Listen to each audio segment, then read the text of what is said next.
नमस्कार दोस्तों, पंजाब केसरी नवोदय टाइम्स में आप सभी का स्वागत है। कोई भी वजह अगर लड़ाई की है तो उस पर पानी डाल दीजिए, क्योंकि भूख की आग उस लड़ाई से ज्यादा बड़ी होती है। जी हाँ, मैं बात कर रहा हूं उदयपुर की। उदयपुर में कन्हैया लाल की निर्मम हत्या के बाद आज जो हालात हैं, लेक में सूनापन है, सड़कों पर टूरिस्ट नहीं है, पर्यटक नहीं है, काम जो लोग करने जाते थे वो सब घरों में बैठे हैं, डरे हुए हैं, सहमे हुए हैं। और इसमें सिर्फ एक संप्रदाय या एक समुदाय शामिल नहीं है, सभी लोग शामिल हैं।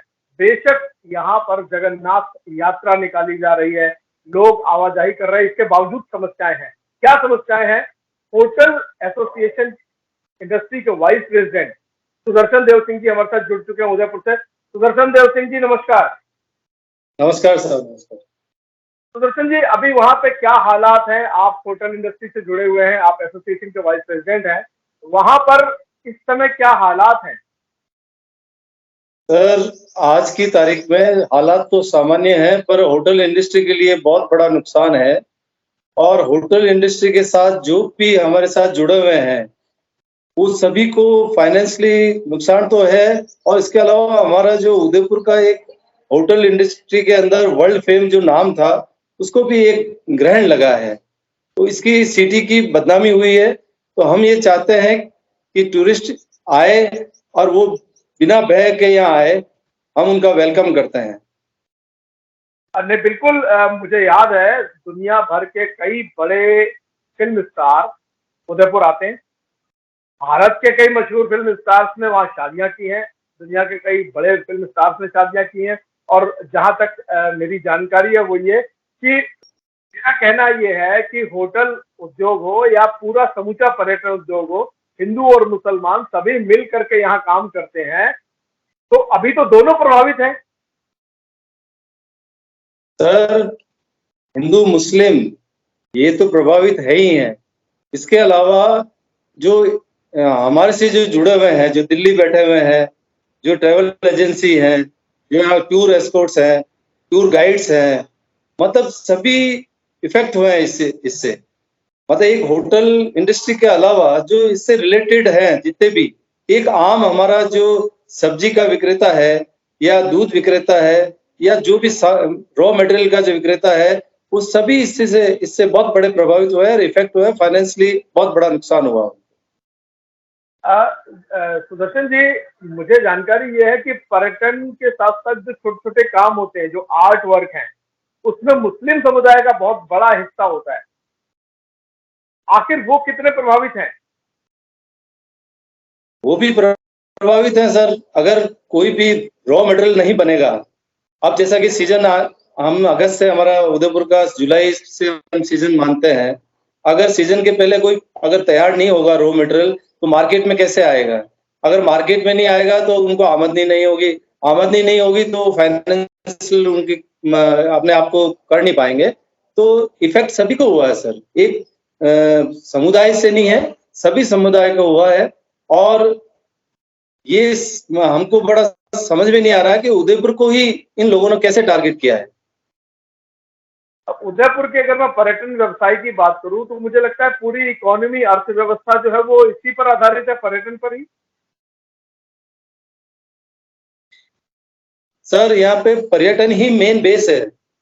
पर्यटन से जैसे मार्बल है, तो मार्बल की जितने भी जो प्रोडक्ट बनते हैं घर में सजावट के लिए, तो वो टूरिस्ट आएगा तभी उसको परचेज करेगा।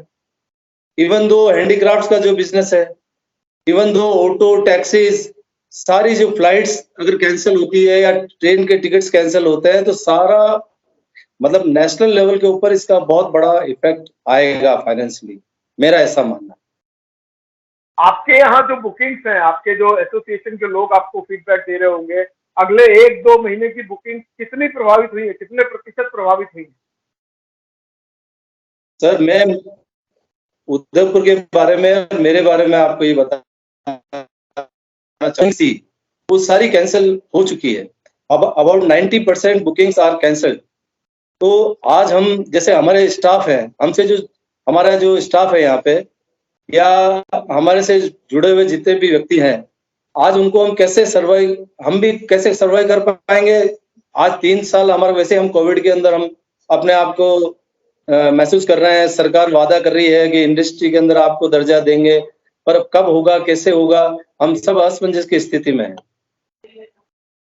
अब आप आगे क्या उम्मीद करते हैं, सरकार से या समाज से क्या उम्मीद करते हैं?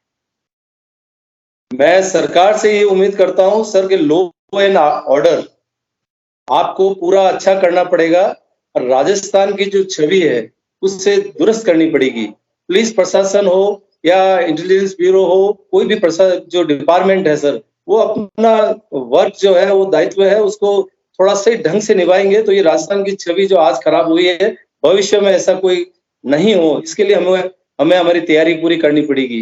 इवन दो मैं समाज से भी अपील करता हूं, बोले मुस्लिम समाज हो, हिंदू समाज हो, वो सभी संगठन, वह सभी हमारे जो उदयपुर वासी हैं, मेवाड़ वासी, राजस्थान वासी है और वह देशवासी है कि अमन चैन अपन को करना पड़ेगा। ये जो द्वेषता जिन्होंने फैलाने की कोशिश की है उसके खिलाफ कठोर से कठोर कार्रवाई होनी चाहिए कि ये इसकी वापस पुनरावृत्ति नहीं हो। क्या आपने पहले भी कभी, मतलब वैसे मेरा उदयपुर से जो का अनुभव है वो रात 2 बजे भी आप वहां पे गलियों में चले जाएं या लेक के आसपास चले जाएं, कभी कोई आपराधिक घटनाएं नहीं सुनी मैंने। क्या कभी ऐसा सुना आपने वहां पे कोई ऐसी आपराधिक घटना हुई हो या कोई डर भय हो? कभी आज दिन तक उदयपुर के अंदर कभी भी ऐसा माहौल देखने को मिला कि जैसा कि अभी हमको देखने को मिला है।